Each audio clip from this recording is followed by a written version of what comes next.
अस्सलामुअलैकुम नाजरीन, volume 157 part 5 explain in Urdu Hindi. Episode की शुरुआत में मेहमद जंगल में बंधा होता है, इसलिए में क्योमाज वहां पहुंचता है और कई सिपाहियों को वहां देखते साथ ही उन पर टूट पड़ता है। दोनों को जमीन पर पटकने के बाद मेहमद को होश में लाता है। मेहमद गोंचा को पुकारता है तो क्योमाज कहता है, हम उन्हें ढूंढ लेंगे लेकिन अभी नहीं, चले शहजादे आए, आपकी हालत ठीक नहीं है। ये कहते साथ ही वो मेहमद को सहारा देकर खड़ा करता है तो मेहमद कहता है, मैं तुम्हें ढूंढ लूंगा गोंचा। ये कहते साथ ही मेहमद आगे बढ़ जाता है। उधर हम देखते हैं कि उस्मान साहब और खवातीन उलझाई के तमाम सिपाहियों को मार डालते हैं। इसलिए में अलाउद्दीन बाला खातून के साथ वहां पहुंचता है। हाल अहवाल के बाद गोंचा कहती है, उलझाई ने हम पर हमला किया, आपका शुक्रिया उस्मान साहब, आप वक्त पर पहुंच गए। फिर उरहान पूछता है, हुजूर ये क्या हो रहा है? जवाब में उस्मान साहब कहते हैं, लोमड़ियां भेड़ों को खा जाती हैं और फिर चरवाही के साथ मातम करती हैं, लेकिन हम इन लोमड़ियों को तलाश करेंगे। काई कबीले में इब्राहिम बे और मलका खातून अहमद के मैयत के पास मौजूद होते हैं। मैयत को देखते हुए इब्राहिम बे गमगीन होते हुए कहते हैं, उस्मान मैं तुम्हें और तुम्हारे बेटों को जिंदा नहीं रहने दूंगा। मैं आज अपने बेटे को मिट्टी में दफन करूंगा, लेकिन कल मैं तुमसे ये जमीनें ले लूंगा।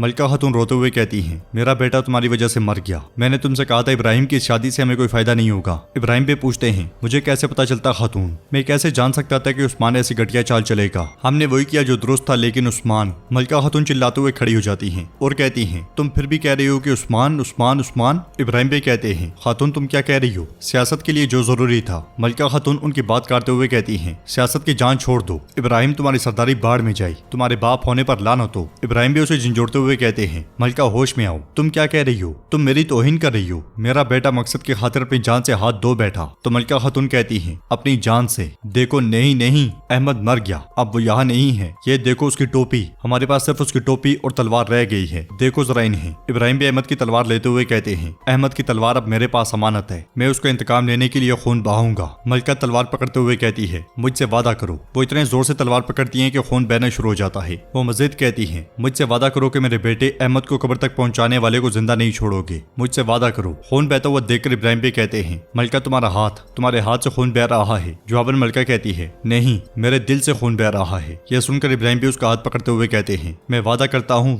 हूँ, मैं सिर्फ अलाउद्दीन को मारूंगा नहीं, बल्कि मैं उसके साथ मौत से भी बदतर सलूक करूंगा। वो इस दुनिया में जहन्नुम के अजाब से गुजरेगा। तो मलका कहती है, अगर तुम सियासत के बहाने अपने वादे से मुकर गई, फिर मैं तुम्हें माफ नहीं करूंगी, मैं उनकी और तुम्हारी जान ले लूंगी। ये कहते साथ वो अहमद की मैयत के पास बैठ जाती है। जंगल में उस्मान साहब अलाउद्दीन के साथ आगे बढ़ते हुए पूछते हैं, अलाउद्दीन मुझे बताओ कि बाजार में क्या हुआ था? बाला खातून भी पूछती हैं, अहमद की मौत कैसे हुई, क्या तुमने? तो अलाउद्दीन कहता है, नहीं माँ, हमने जब कबीला छोड़ा तो वो जिंदा था। मैं जब गोंचा को जिंदान से बाहर लेकर जा रहा था तो अहमद आ गया। हम लड़े लेकिन मैंने उसे नहीं मारा। गोंचा कहती है, जब हम जा रहे थे तो वो बेहोश था। अलाउद्दीन ने किसी को नुकसान नहीं पहुंचाया, हत्ता के जंगजू को भी इसने सिर्फ बेहोश किया था। यह सुनकर उरहान पूछता है, फिर अहमद को किसने मारा? तो उस्मान साहब कहते हैं, वो तुर्कमानों को एक दूसरे से लड़वाना चाहते हैं। वो चाहते हैं कि सदरान आपस में लड़ें ताकि उनके दरमियान जंग छिड़ जाए। इसी वजह से उन्होंने अहमद को कत्ल किया और इल्जाम तुम पर लगा दिया। तो बाला खातून पूछती हैं, उलझाई के बारे में क्या? उसने तुम पर कब हमला किया? जवाबन गोंचा कहती है, बाजार से निकलते ही उन्होंने हमारा रास्ता रोक लिया। यह सुनकर उस्मान साहब कहते हैं, तो उन्होंने तुम्हारा ताकुब किया, जब तुम चले गए तो उन्होंने अहमद को कत्ल कर दिया। ऐसा लगता है कि सबके पीछे उलझाई है। फिर सिपाही सुंगर कहता है, हुजूर बुरहान बे भी थे, वो हमारी हिफाजत कर रहे थे, फिर वो पीछे हट गए। यह सुनकर उस्मान साहब कहते हैं, बुरहान अब भी अपने तौर पर काम करने की कोशिश कर रहा है, वो तनहा लड़ाइयों में हमारी हिफाजत कर रहा है। तो जरकुतै कहता है, मेरे हुजूर वो आपको छोड़ नहीं सकता, आप जानते हैं उसकी नीयत साफ है। तो उस्मान साहब कहते हैं, मैं जानता हूँ जरकुतै में जानता हूँ, लेकिन उसकी सजा जरूरी थी। उरहान पूछता है, मेरे हुजूर अब हम क्या करेंगे? तो उस्मान साहब कहते हैं, अब सब थक चुके हैं, अंधेरा होने वाला है, हम रात गार में गुजारेंगे। अलाउद्दीन पूछता है, हम कबीले क्यों नहीं जाएंगे मेरे हुजूर? तो उस्मान साहब कहते हैं, जब तक अदालत ना लगे हमें कुछ देर वहां नहीं जाना चाहिए। याकूब बे और इब्राहिम बे बहुत गुस्से में हैं, नहीं मालूम कि वो गुस्से में क्या करेंगे। फिर बाला खातून मुस्कुराते हुए कहती हैं, गोंचा अलाउद्दीन मैं तुम्हें खुशखबरी सुनाना चाहती हूँ, ये शाम तुम दोनों के लिए बहुत अहम है। उस्मान साहब कहते हैं, आज रात गार में एक इमाम आएंगे जो तुम दोनों का निकाह पढ़ाएंगे। यह सुनकर वो दोनों बहुत खुश होते हैं और अलाउद्दीन उस्मान साहब से लिपट जाता है। गोंचा भी बाला खातून से गले मिलती है और सब बेहद खुश होते हैं। दूसरी तरफ से बुरहान हंसरियों के साथ आगे बढ़ रहा होता है। वो झाड़ियों में से छुपते छुपाते आगे बढ़ते ही चले जाते हैं। नाज़रीन, इसके बाद हम उलझाई का ठिकाना देखते हैं जो बहुत ही ज्यादा भयानक नजर आ रहा होता है। वो दोनों ठिकाने के पास पहुंचकर उसे देखने लग जाते हैं। उलझाई के वैश्य किसी को घसीट रहे होते हैं किसी को पीट रहे होते हैं और किसी के साथ अजीब और गरीब किस्म के जुल्म कर रहे होते हैं। यह मंजर देखकर बुरहान कहता है तो इस लोमड़ी ने अपने लिए घर भी बना लिया है। जवाब नसरियो कहता है आखिरकार एक लोमड़ी जो है। तो बुरहान कहता है लेकिन उलझाए खुद यहाँ नहीं है, हम उसके आने का इंतजार करेंगे भाई, लेकिन अब चलो इससे पहले कि वो कुत्ता हमें सूंघ ले। वो जाने ही लगते हैं कि उलझाए के सिपाही उन्हें घेर लेते हैं। बुरहान हथियार निकालने की कोशिश करता है तो खसरियों से रोक देता है। उलझाए के सिपाही नारे लगाते हुए कहते हैं मार डालो इन्हें, मार डालो। उनका वैशीपन देखकर वो दोनों हथियार डाल देते हैं। उलझाए के सिपाही उन्हें लेकर ठिकाने में आ जाते हैं। दूसरी तरफ हम देखते हैं कि नाकाम उलझाए और मेहमद आमने सामने आ जाते हैं। उलझाए मेहमद से कहता है तुमने देर कर दी, उस्मान अलाउद्दीन और गोंचा को ले गया, वो उन्हें खुफिया जगह में ले गया है। बज़ाहिर वो सब पहले से जानता था, जब तुम शादी में गए तो उन्होंने तुम्हारी बहन को अगवा कर लिया। मेहमद चिल्लाते हुए कहता है अलाउद्दीन अपनी जान से इसकी कीमत अदा करेगा, या तो वो या मैं, इसके अलावा कोई रास्ता नहीं बचा, वरना मैं अपनी इज्जत खो दूंगा। जवाब उलझाए कहता है तुम्हारी बहन उसके साथ मुतमईन थी, तुम क्या कर सकते हो, तुम्हारी बहन अपनी मर्जी के साथ गई है, बल्कि वो उनके साथ हमारे खिलाफ भी लड़ी। ये सुनकर मेहमद कहता है गोंचा भी इसकी कीमत अदा करेगी, इसका हिसाब लगाना मुश्किल है।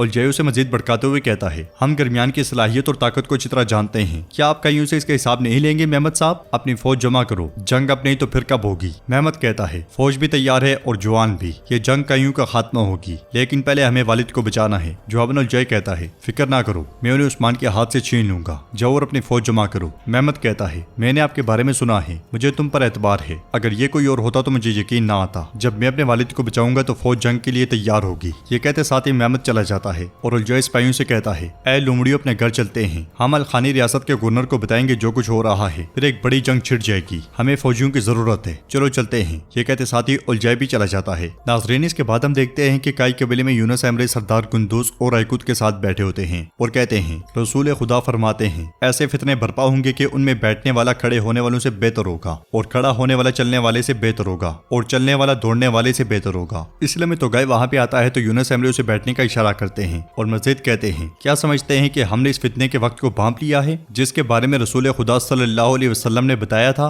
इस जमाने में वो लोग हैं जो दुनिया के खातिर अपने दीन से गाफिल हैं और जो नफाक के समुद्र से पीते हैं, अपने इक़्तिदार की खातिर अपनी हथेलियां बरते हैं। क्या हम में से कोई ऐसा है जो जितना पीता है उतना ही प्यासा होता है? क्या कोई अपने मोमिन भाइयों की पीठ पीछे बुराई की मनसूबाबंदी कर रहा है? तो तुगाई पूछता है दरवेश साहब आप किस बुराई की बात कर रहे हैं? यहाँ अपने मोमिन भाइयों का खून बहाने वाले लोग भी हैं। उसका तंज से भरपूर जुमला सुनकर गुंदूस साहब कहते हैं जो कुछ हम अपनी आंखों से देखे बगैर कहते हैं वो बहुतान समझा जाता है, अल्लाह न करे कि ऐसा हो तो गयल। यह सुनकर यूनुस अमरे कहते हैं इसका मतलब है कि हम भी उस वक्त तक पहुंच चुके हैं। तुम कहते हो कि हमारे भाइयों के दरमियान लड़ाई हो रही है, ऐसी सूरत में हमें उस सुन्नत पर अमल करना चाहिए। हमने उसके बारे में क्या सीखा है? जो उसमें झांकेगा फितना भी उसे अचक लेगा और उस वक्त जिसे जहाँ भी पनाह मिल जाए बस वही पनाह पकड़ ले ताकि अपने दीन को फितनों से बचा सके। तो तुगाई कहता है मोमिन को मुस्तकिल हरकत में रहना चाहिए। ये बात आपकी बातों से मुत्तफिक नहीं है, हम तो यही जानते हैं दरवेश साहब। यूनुस अमरे उससे पूछते हैं क्या आप धुंध के माहौल में अपना रास्ता देख सकते हैं? तो गाय साहब अगर तुम कहते हो कि ज़ाहिरी आंखों से नहीं दिल की आंखों से देखूंगा तो ऐसा मत कहो, क्योंकि फितने में सबसे ज्यादा अंधी होने वाली चीज दिल की आंख है। फिर तुम अहले हक और बातिल में फर्क नहीं कर सकते,